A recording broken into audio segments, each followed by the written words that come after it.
and welcome to the Double Stuff Podcast. We are double the hosts, double the topics, and double the fun. And I'm Charity. And I'm Alan. I'm Sarah.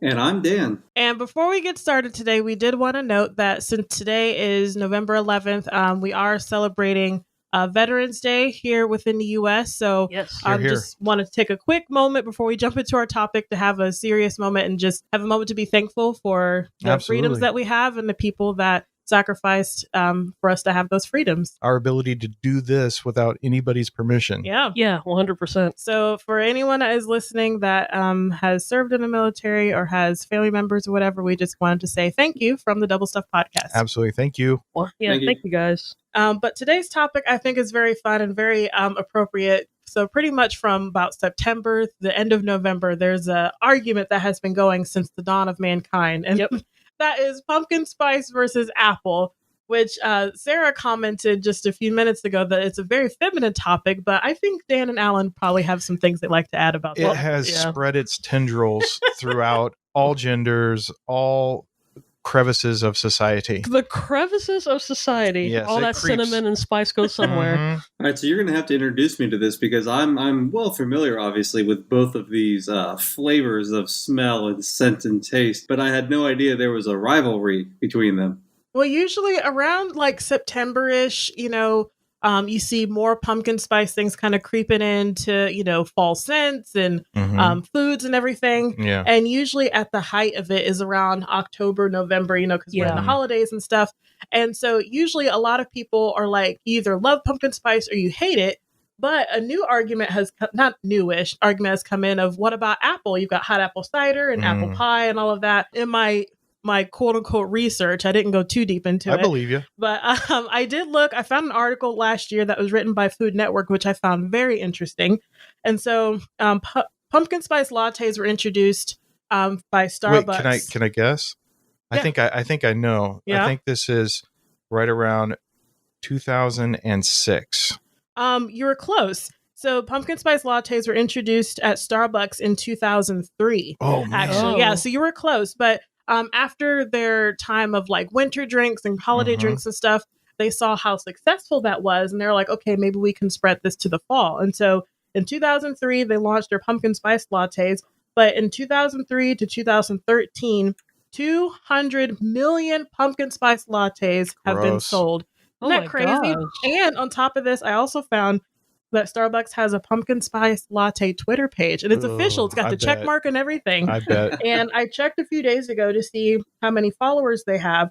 They have around 96,000 followers. And that's where it should stay. Just let those 96,000 enjoy it. But I mean, it's a big thing. And usually when we go to pumpkin spice, the pumpkin spice lattes are the things that shoot up. But I mean, do you guys have a favorite pumpkin spice sort of thing? I know Alan seems to be the pumpkin Grinch in this. Well, episode, here's my and I don't want to take away from anybody else's joy. So if this is your joy, then have at it, because I mean, as we've been talking for the past couple weeks and going on to the future few weeks, we're all fans of the holidays. We like the holidays, yeah, for sure. And we want everybody to enjoy their holidays. But yeah, there's a couple of things that do not make my holiday list. Pumpkin spice, the scent of it, it's pretty overpowering, and the tastes of it too. So here's the other thing too. The idea of the pumpkin spice has nothing to do with pumpkins at all. It's mostly, what is it, like nutmeg and cinnamon? Yeah, nutmeg, cinnamon, and ginger, which is more of like the warmer scents and stuff. And each one of those are powerful in and of itself. That's true. And as they combined, like an unholy trinity of of power, and it's way too much for me. I don't like to smell it or taste it. But that wasn't the question. The question was, now I got that off to the side. Yeah, step out for your little soapbox. What sort of what was the question? I was gonna say, what do I like? Do you like anything pumpkin spice, or do you prefer apple? Or I what can do a thin slice of pumpkin pie around the Thanksgiving time. It might be on Thanksgiving or somewhere around this time, a slice per year, and that's plenty. I can do like a pumpkin bread. Kind of like a banana bread, or I can do that. I do like pumpkin bread. Pumpkin bread, I can do that mainly because it's basically cake with a hint of pumpkin spice. Same thing with banana bread. It's a hint. It's a cake with a hint of banana. So, yeah, I can take pumpkin spice light, mild. If that's what we need. Pumpkin spice light, like LITE. That's a great idea. So instead of take a Taco Bell approach, diet pumpkin spice. Yeah. Can we get a mild? Can we get heavy? Pumpkin? Can we get what would be the fiery and the Diablo? I don't know, but that would be the 96,000 Twitter followers. Would be the Diablo level. Are you going to start your own page to get that going? We need the Diablo pumpkin salsa or whatever it was you're going for. It's basically a pumpkin with two stems to be the horns, you know. But anyway, that's my experience. So I'm a pumpkin mild. Okay, Sarah, you got any pumpkin feelings? No one can hear a shrug, by the way. You're gonna have to say something. I mean, it's a thing. It is a thing. It is a thing. That's like a lazy political answer. It's like I can't remember. It's diplomatic. I don't think I've ever had a pumpkin spice latte of any kind. Not to my recollection. You would know. You would know. I would know. Immediately. Okay, well, if that's the case, I can say I haven't because apparently that memory has not been ingrained into my brain. Yeah. I do like pumpkins for the nostalgia of it. Yeah. Because heck, I think all of us as kids have gone to a pumpkin patch as a field trip. So for the nostalgia of it, yes, I do like pumpkins. I'm not the kind of person that I'm going to throw in the cashmere sweater and the Ugg boots and dance around the bonfire and then drink my latte in the big mug like you see. What are you sacrificing a pumpkin? Dance around the fire. I know where she's going. She's like turning it into like a photo op. Yeah, like your Instagram. Yeah, it's like that rustic hipster thing. You know, I haven't quite gotten into that bit yet. Yeah. So yeah. Okay. So my description is very disappointing. So Dan, did you bring out your yoga pants and Ugg boots for the pumpkin? Please let us see Dan in yoga pants. Are you pumpkin Diablo? Even if you don't like pumpkins, Dan, please put on some yoga pants. I want to see how that looks like. That is something that's just never going to happen. I promise you. No. We're still early in this show, Dan. We need to do some daring things here. My hat's off. Unfortunately, I'd say we're probably a 3 for 3 right now on this one because I am not the biggest pumpkin spice fan. I don't really like cinnamon. I don't really like ginger, and I don't really like nutmeg. So it's not really my cup of tea. However, like the pillars of the holidays of like baking, just baking simple things. Apple cider. That's my thing. I like apple cider. I do love apple cider. So both of you guys are Apple fans. You didn't comment, Alan. Yeah, I'm in on apple cider. So but it's more apple heavy on the podcast. Yeah, I think so. Like an apple pie. Absolutely. Typical American treat. Absolutely. Yeah. And apple cobbler, crumble, whatever those might be. I even like the little yogurts that have like the apple flavor that you like dump in and then you mix it up. That's right. I'll even go for that. Those are like the pre-packaged apple slices that you get at a particular fast food restaurant. They're dried out, but yet they're flimsy. However that works. That's it's delicious. Is it gummy? Yeah, you're sitting there nubbing on your apples. I don't know about pretty delicious. I will say this though, my wife likes pumpkin spice a lot, and we usually have like a creamer or something that I'll drink, if it's around or whatever. Mm-hmm. I'm not gonna forget. I will echo though what Alan was saying earlier, which life is hard. If pumpkin spice brings you a little bit of joy, I'm not gonna knock you for it. That's right. Yeah, there's so many other things to rant about. Like, I'm not going to deny you of your pumpkin rights, but you're wrong. But people get so worked up about the pumpkin spice thing. They hear the pumpkin spice, they're like, no. Yeah. Well, going off of the pumpkin spice thing, just in reading some different things I saw online, most of it, they bring it out because it appeals to the senses. So obviously, taste and smell, which we discussed. You can, do body care products and home products and different things you can bake. It's got all those warm smells and stuff that you enjoy. Also, pumpkin spice products in general just signals that autumn is coming. And I think by the time summer's over and it's been a long, hot summer, you're ready for cooler weather, for cute clothes and hoodie season and all of that. I think people are ready for that. You know what's another flavor or scent or whatever that I think is resurging more, not just for Christmas, but I see it more during Thanksgiving and maybe this time of year, is cranberries. Like I don't see that for fall though. That's Thanksgiving to Christmas. Well, I mean, yeah, but it's leaning toward this time of year anyway. And so I do see it mixed with stuff though. I've seen more candles lately that has like a cranberry kind of scent. But or it's some usually kind of mixed. It's usually, and I know we just said pumpkin spice has a bunch of flavors, but usually it's like cranberry apple or cranberry pear. You know, I worked at Bath and Body Works for about 5 or so years, so I've seen just about every combination of pumpkin, apple, cranberry, ginger, blah blah blah. And lotions and potions. Yeah, all of that stuff. So there's a big thing. But actually, that leads me to my last point of marketing, because it appeals to the senses and it does signal the autumn is coming. You know, companies kind of cash in on that, and then they put it everywhere, Right. and it's just a big impulse buy because we want it and we're ready for it, and so it's a very easy sell. So that's sort of like the idea behind pumpkin spice, other than the fact that people like it. But for the apple, since you guys seem to be all apple fans, ding, ding. Yeah, so apple seems to be a big flavor hit with families because kids like it, and you've got kids, Alan. I do. So is that true? Yes. Yeah. And not only that, but for anybody that are apple connoisseurs, one of the things that when I had growing up, you either had a green apple or a red apple, and that's pretty much it. Now you have Honeycrisp. Now you have Fuji, Gala. Well, I guess you always had Gala yet. Even Pink Ladies and there's Macintosh. Yeah. I think that's like the classic, like red apple is the Macintosh. Well, I do believe there's a big electronic franchise I have banked on something like that.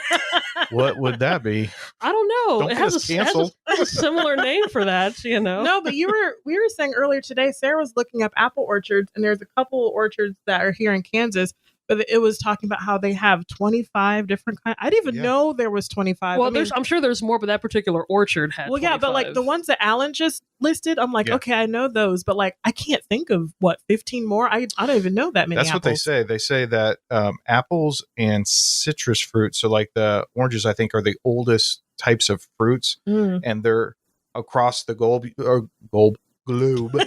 like the globe. There's so many different types of varieties that, and it's regional. So how can it hold up to the humidity, the wind, the sun, the heat, the cold, or whatever it is. But I think apples are one of like the hardiest of the fruit bearing trees. I think that's right, because it seems to be everywhere. That means pears would probably be similar too, which is another that's another combination. You're talking about cranberries. I've seen a lot of things with pears, usually not separate. So it's like pear honey, pear cucumber. It's another pairing, like a cranberry. Oh, a pairing? I see. Yes. I didn't even mean to make that joke, but yes. And once I have a lot of money, I'll get an au pair. I'm sure your wife would really approve of that. A pair of what, Alan? But anyway, I do have a random question though, and maybe it's something that Trina might bring up later. So we always, we do talk about the pumpkin and the apple and maybe a few others. Are there any maybe like, I don't know, unsung heroes of fall? Yeah, like that will make a good flavoring, or it still screams autumn. Yeah, or even Thanksgiving. Like it's just that Little Debbie's. That's not he likes those little Christmas trees with the sprinkles. That's not a. I like to pick my Little Debbie's off the tree. Get those little Debbie's ding dongs and trees and zebra cakes. That's harvest right. You get them all up. You get the orange snowballs at Christmas. There you go.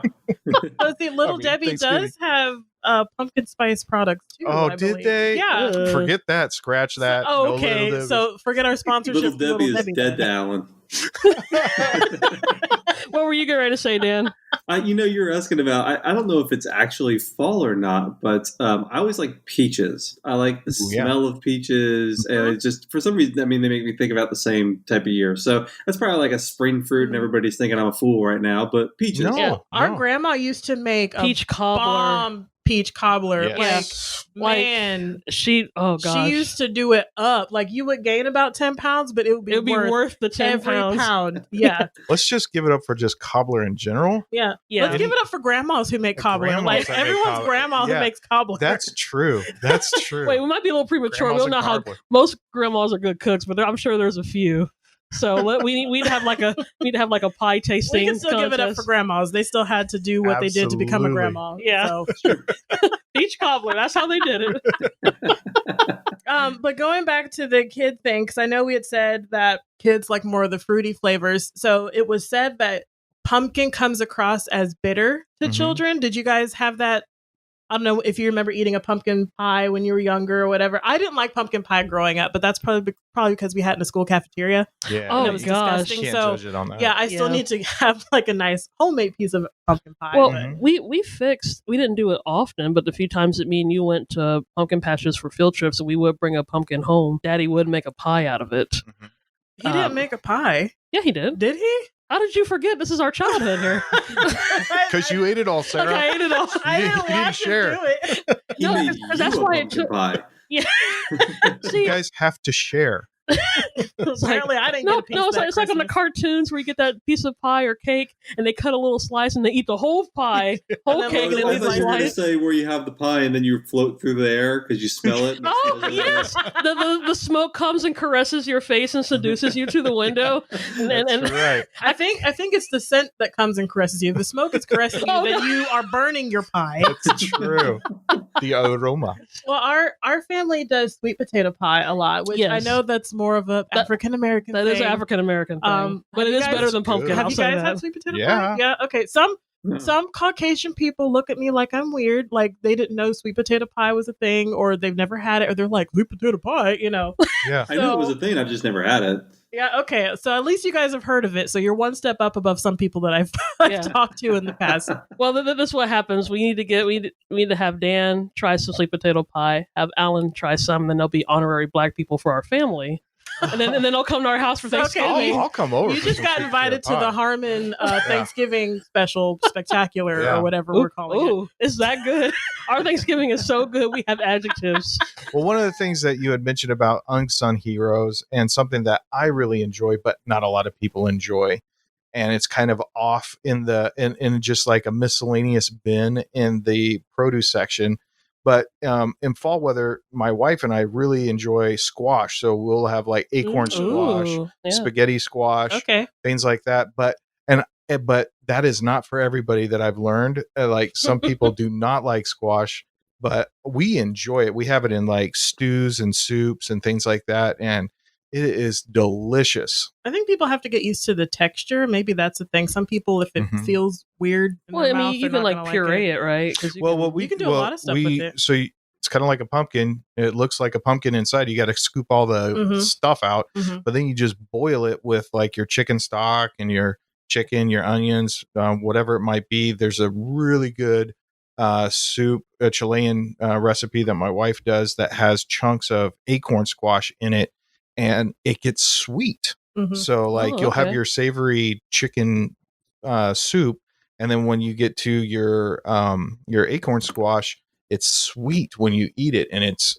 like perfect fall weather. So I would say an unsung hero Mm. that not a lot of people invest in is eating squash. Ooh. But I would imagine you have to have like the good kind. Like you have to go to a farmer's market and get Yeah. like the good Yeah, stuff. acorn, spaghetti squash, butternut.